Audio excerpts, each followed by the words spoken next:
All right. Like usual, go ahead and type into the chat where you're from, so we keep a recording of that.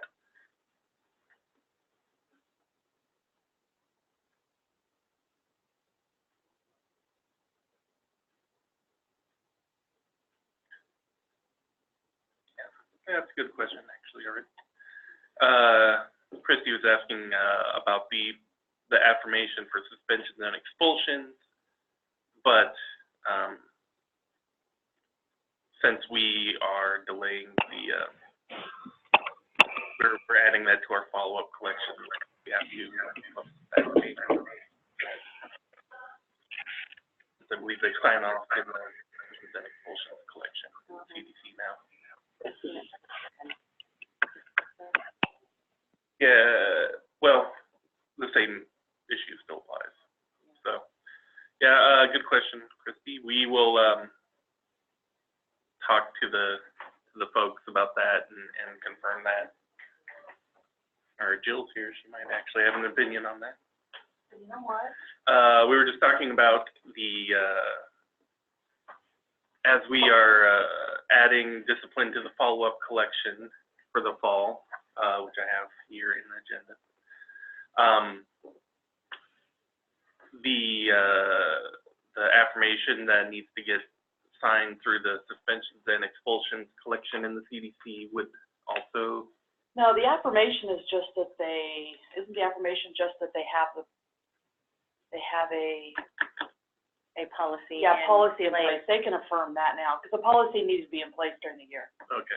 So yeah, that's unrelated to the actual discipline data that's being. They're not approving the discipline data in the policy, in that affirmation, so. Okay. So, yeah, then Christy, the affirmation is still on for now.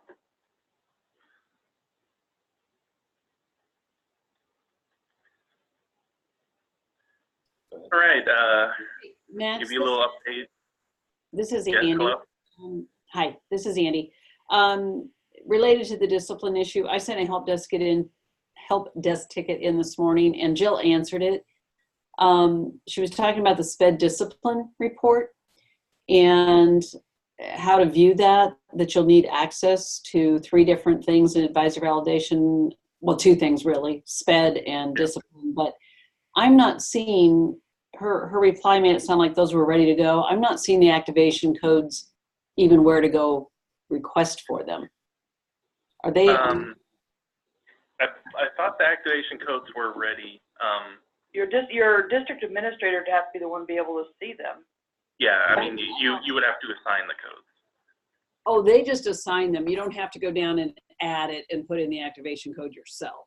So they give you the code for you to add. See, I'm not seeing that. I'm not seeing where I can even go add it if he did give me the code. You do that actually on the portal, the same place you added the activation code to get access to the advisor validation. You add additional activation codes. You use that edit remove on the left-hand side of advisor validation to add another code to validation. Oh, the whole validation itself. I was looking for individual. Okay. Okay, perfect. Thank you. You're welcome. And you could add multiple codes. There it is. Got it. Got it. Thank you very much. Sure. A couple other updates about advisor validation. We released an update to the website on Monday, and we've been releasing a few other reports here and there. On Monday, we released a batch of bug fixes related to a lot of the lookups. Specifically, programs lookup is now, you can pick all locations and all program codes with that. And then the location and or program code will now be included in the output so that if you pick all, you can tell them apart. We made the change we had talked about at the conference where there's 2 columns when you're looking at your errors, your error counts at the top pages, where the left column has your active errors and which we consider the things most, the most urgent things that need to be looked at. And the right column has your archived errors that you've archived, as well as any warnings or infos that are lower level issues than the errors. So I believe we've got all that sorted out now. So you'll see some codes or warnings in the left column will always be 0 for those.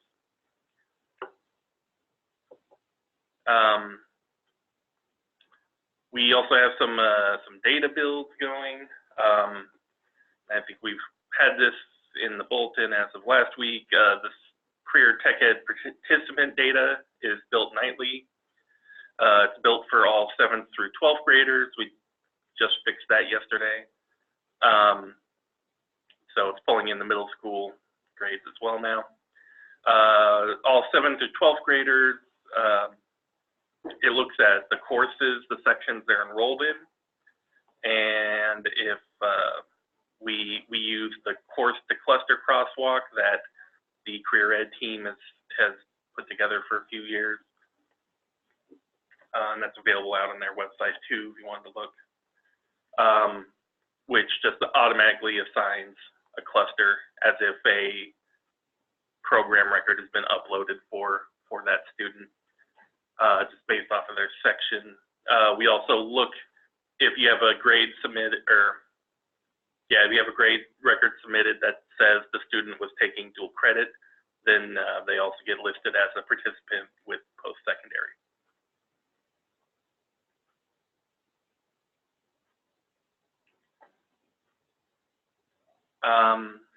Programs of study data is also something that builds nightly. That is available as of about 30 minutes ago. So you can go look at the programs of study course now on advisor validation. Let me go to some questions. Christy, I'm not sure what items you were talking about. Oh, you're probably talking about the roles. I will get into that in a minute. Elise is asking about who's enrolled in the class. Students who don't finish. I want to say even if the students don't finish, they get pulled in. But I'm not sure I have a good way of knowing if they finish.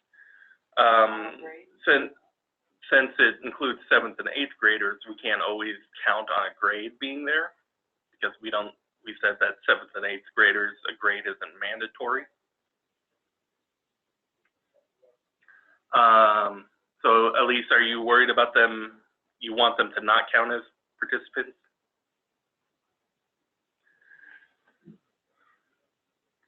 Yeah, that's a good question. You definitely do it from 9th through 12th grade. Yeah, and especially if they fail a course, then I imagine the rules say don't count them. We could look at the grades. Then the question is, are there some people who are not submitting final grades for 7th and 8th graders, even if they are taking, career and tech ed courses?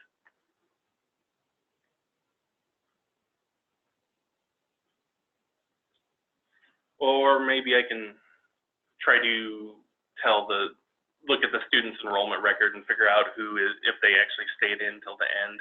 That might be difficult. If they didn't pass, though, Yeah, they still won't catch that. true. Yeah.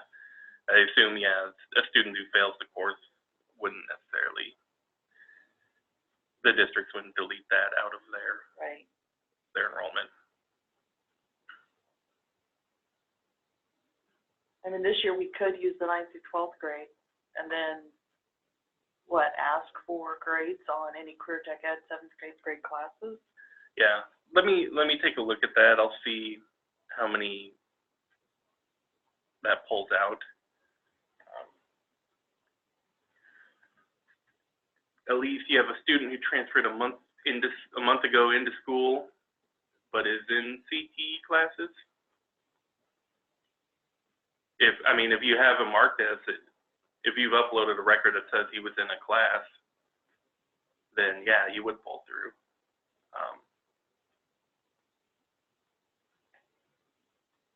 I'm assuming if he's listed as a participant, that means that you have a course section record that you've uploaded that says he was in a CTE course at your school. All right. So, oh, okay, sorry, he transferred out. Yeah. Yep, that's what I'm referring to, at least. I will take a look at that and see if we can just rely on looking at a grade record, or see if that causes more problems than it fixes. So I will let you know, or I will make the change anyway, if I think it looks good. So, all right, well, I will get back to you on that if depending on what happens there.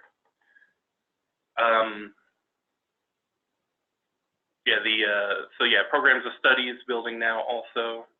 That's also kind of based off some of the same data. Non-endorsed teachers, that is running. It is on the NSSRS validation site with the rest of the staff reports over there. Maybe at some time in the future it'll be moved over to Advisor. We haven't ever picked a date where we will move all the staff stuff to Advisor validation. So we are still in the process of working on some things on Advisor validation. I had a quick We question. are adding the new roles.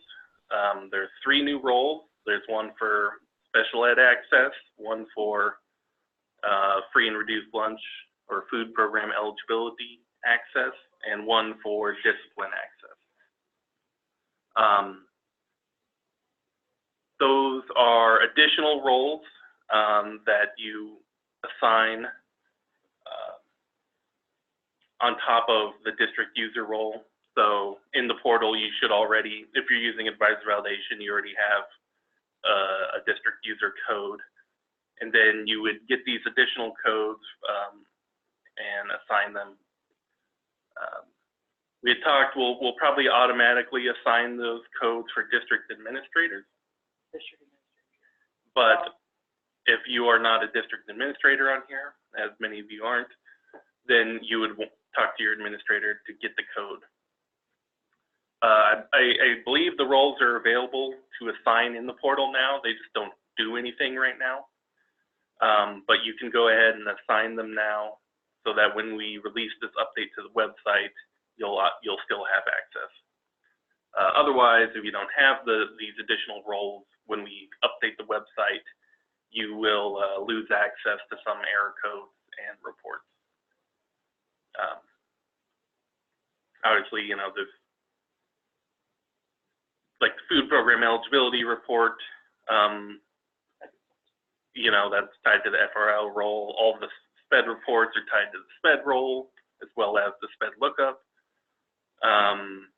We are also going to be adding some new student discipline details kind of report, which will show individual student discipline data, but we are holding off on adding that until we have the discipline role ready. The SPED discipline report, I think you would need both SPED and discipline roles. That one's unique. If you don't have both of those, then you can't see it. We'll put a note about this in the bulletin this week as well, just about getting the roles set up ahead of time here. I don't know exactly when this will roll out. I'm really hoping Friday or Monday or somewhere around there. We're just, you know, still working on it. Also, that next release, we will switch the sign-off to be for the year end. Right now, the sign-off, district administrator sign-off link is still just pointing to the fall sign-off. So we'll switch that over so the sign-offs are empty again, and we'll have a new page that says what reports to review for the year end.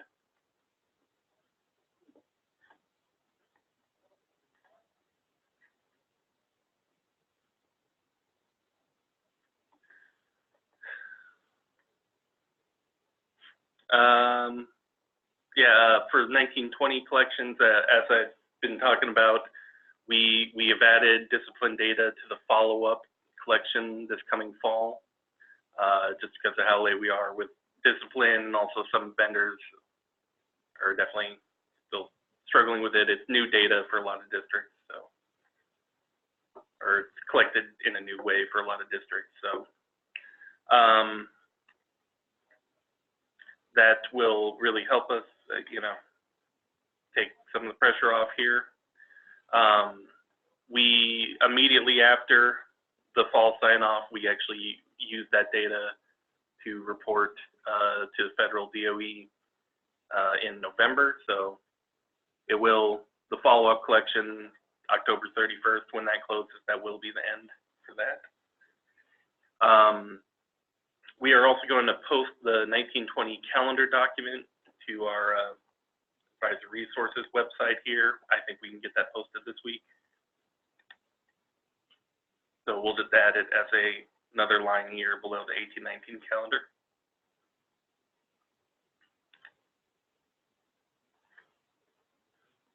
And that will include that follow-up collection. The Advisor Ed-Fi 3.1 upgrade, all the vendors should already be aware of this, but we did post the final version of the 3.1 sandbox, and we posted all the vendor documentation along with that. So that is all available out here.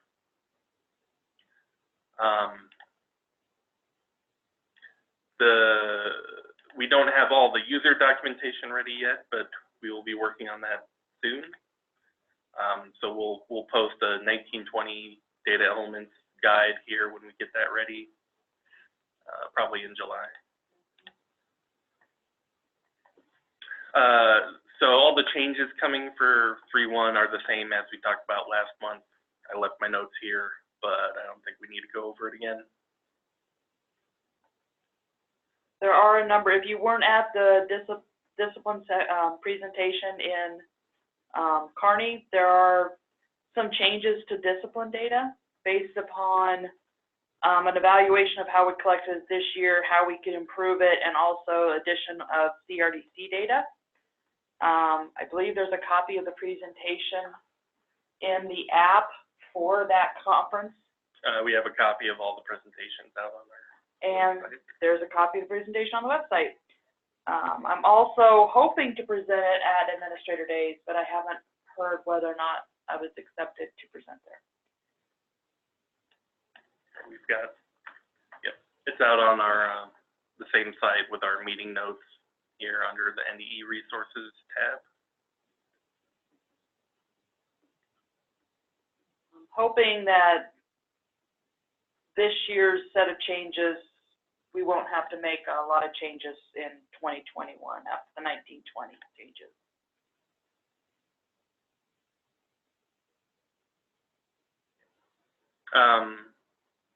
Person ID, no update really this month, same as we mentioned before. We are working through the development of the person ID system. We're about ready to go into testing internally. We're just, busy with the year-end collection right now.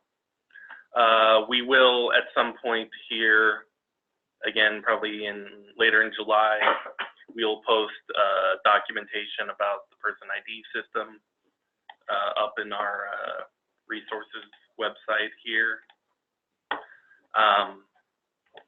which will include, info about the file formats and anything else that the vendors might be interested in. So no big update about that right now, but it is coming for next fall.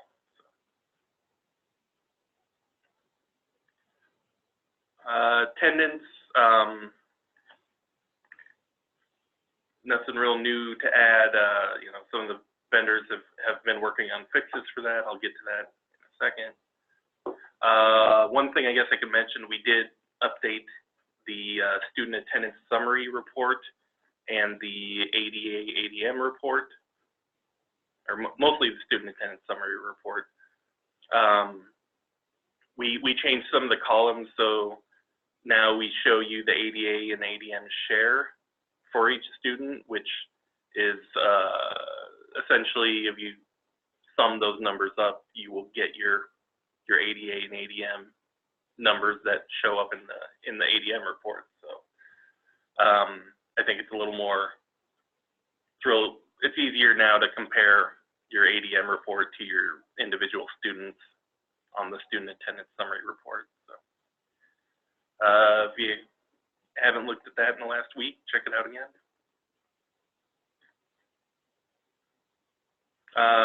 Course enrollments, I'm still thinking about turning on some additional warnings about missing data. A little late at this point, but if I get those together, they will be in the bulletin tomorrow.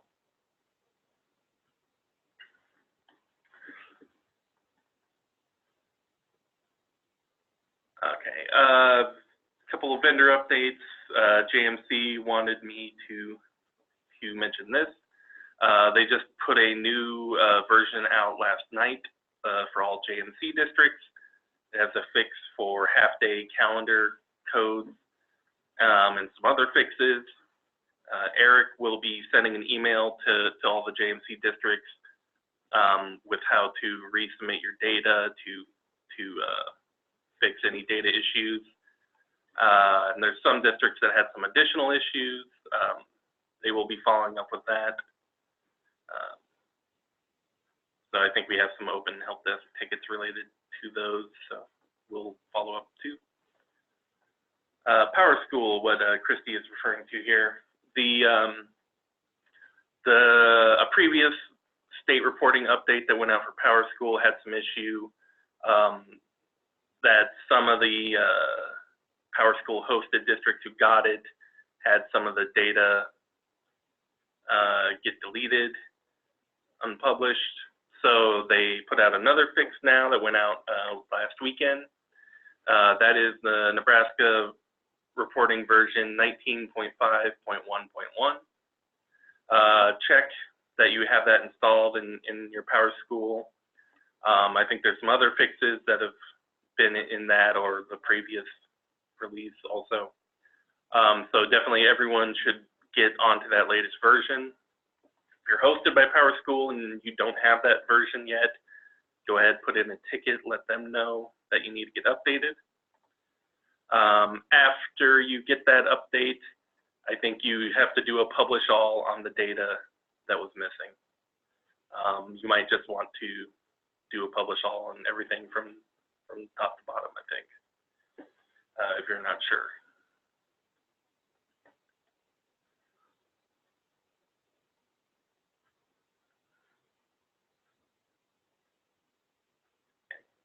Christy, I'm not aware of a issue that prevents discipline data in general from going through.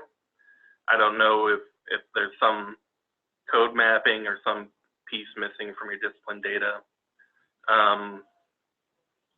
You could probably put in a ticket and we'll have one of the Power School experts be able to help you on that.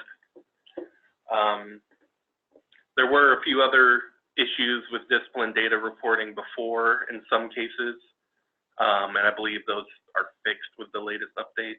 So I'm not aware of any system-wide Power School discipline issue.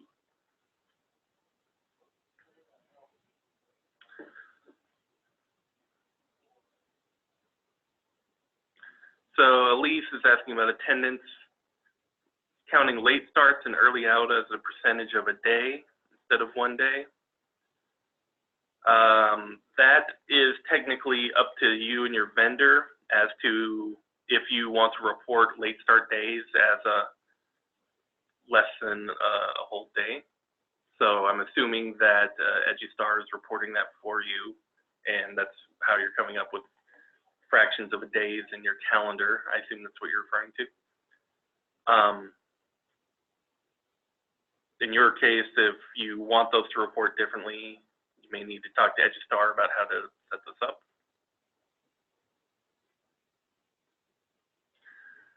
Christy was asking about the roles.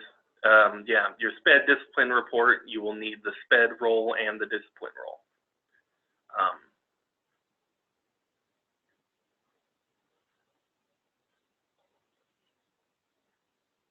as well as you already have, Christy, you already have the district activation code. So you leave that code there and then add those additional codes. Probably everyone on this call probably needs all three of the codes, I'm guessing, because generally, if you're a district, you're the data steward, then you probably need to see all the data, I'm guessing, unless something about your district doesn't want to do it that way. So I would generally recommend it. Bev, yeah, you could probably just put in a help desk ticket and we can help if no one has access to your codes at the moment.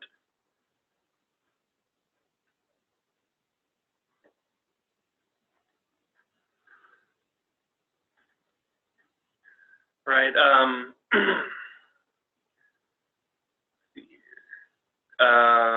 Are there any other vendor updates anyone wants to talk about? I see we've got some PowerSchool people. We've got Scott from ESCCC on. Not sure if we had anyone. Yeah, we've got at least John from CIC on. And yeah, Greg from JNC are on. So yeah, if you have any other updates you guys want to mention, go ahead and you can unmute yourself through Zoom and let me know.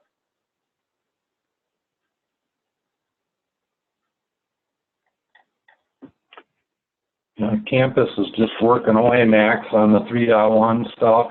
There was a recent fix, 2 fixes for attendance that went in that are working, so not too much more from the Infinite Campus side.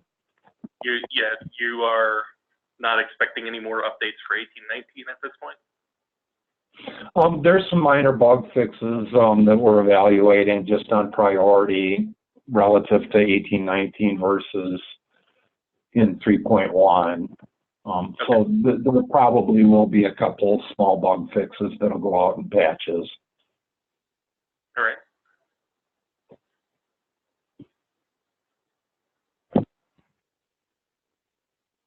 All right, or if anyone has any other questions, that's everything I needed to cover today. Go ahead and unmute and speak up or put it into the chat.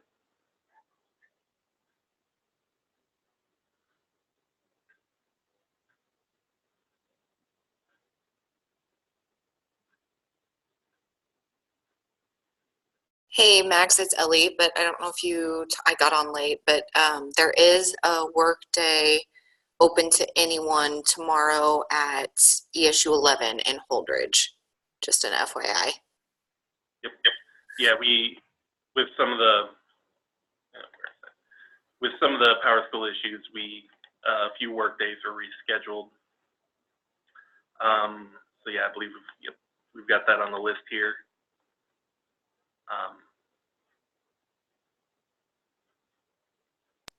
So yeah, if anyone here wants to go to another work day, go for it. This is Andy. On that teachers out of endorsed area report, if it's an Acellus course, on the computer, and you've tagged the course as asynchronous, however you say that, Yeah. It shouldn't show up then, should it? That the teacher's out of the endorsed area? Yeah, I believe that is correct. I know that some districts have struggled to actually get those delivery model codes to come through when they ask that question now. I've got a bunch of those on my list, and they're all tagged asynchronous, so maybe I just need to keep plugging away, figure out why it's not publishing that way. Yeah, I mean, if you, in advisor validation, you can go look at, any of the student courses or the course roster reports, and that'll also, or the student lookup, and that'll verify what the delivery model looks like. Okay. Yeah, I'll look at it from both sides. Maybe it's correct one way and wrong the other, but at the teacher level, it's right. So maybe it's on the student side. All right, thanks. Yeah, the delivery model is actually attached to the section record if you need to republish something. Yeah, and the sections are tagged asynchronous. Okay. Cheryl's asking about the portal codes. They are in the same place where the district admins get any of the portal codes. I don't have access to that screen, but they can click into the activation codes, I'm guessing.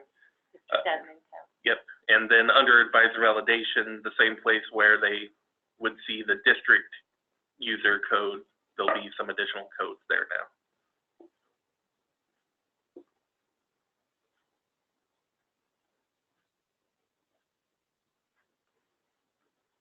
This is Scott from the ESUCC. I just wanted to mention that SRS has a fairly large update coming out the first part of July.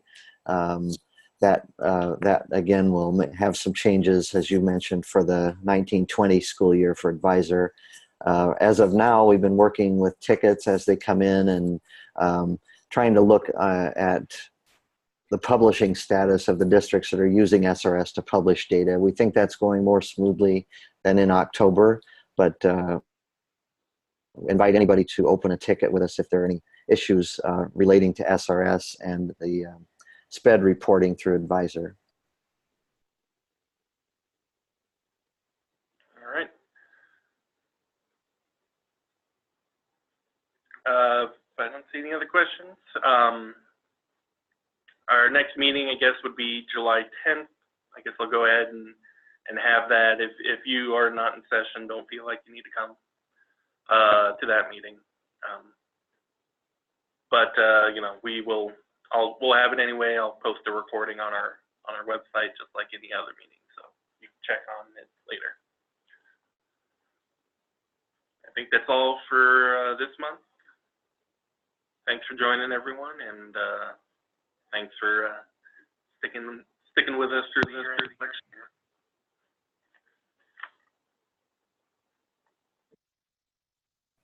Thank you.